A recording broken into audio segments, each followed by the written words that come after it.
বন্ধু, আমি যদি মারা যাই তাহলে কি তোর কষ্ট হবে না? ভালো কথা বলেছিস। তাহলে মারা যাওয়ার আগে আন্টিকে বলে যাস, মা আমি যদি মারা যাই তাহলে আমার বন্ধুদেরকে ডাল ভাতের বদলে বিরিয়ানি খাইয়ে দিও। সালা অনেকদিন হয়েছে বিরিয়ানি খাই না। আরে মজা করছি না, সত্যি সত্যি বলছি। তোর কি একটু খারাপ লাগবে না? না, একটুও খারাপ লাগবে না। তোকে তো আমার মনেই পড়বে না।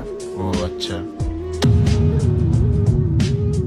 কিরে, কি হয়েছে তোর? হট করে এরকম মন খারাপ করে আছিস কেন? কিরে, কথা বলছিস না কেন? কি হয়েছে বল আমাকে।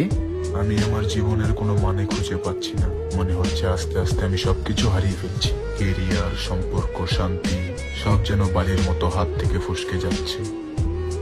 তুই কি জানিস শরৎকালে গাছ যখন তার পাতা ঝরিয়ে দেয় তখন কি সে ভাবে সে সবকিছু হারিয়ে ফেলছে?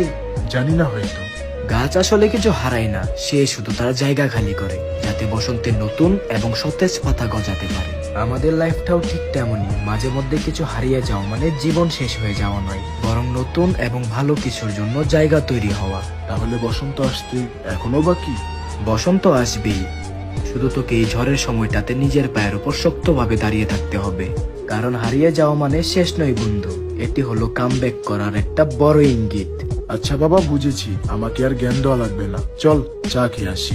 আরেকটা কথা শোন, সৃষ্টিকর্তা তোর হাত থেকে ছোট জিনিসগুলো এই জন্যই কেড়ে নিচ্ছেন, কারণ তোর দু হাত খালি না হলে উনি তোকে বড় কোনো উপহার দেবেন কি করে।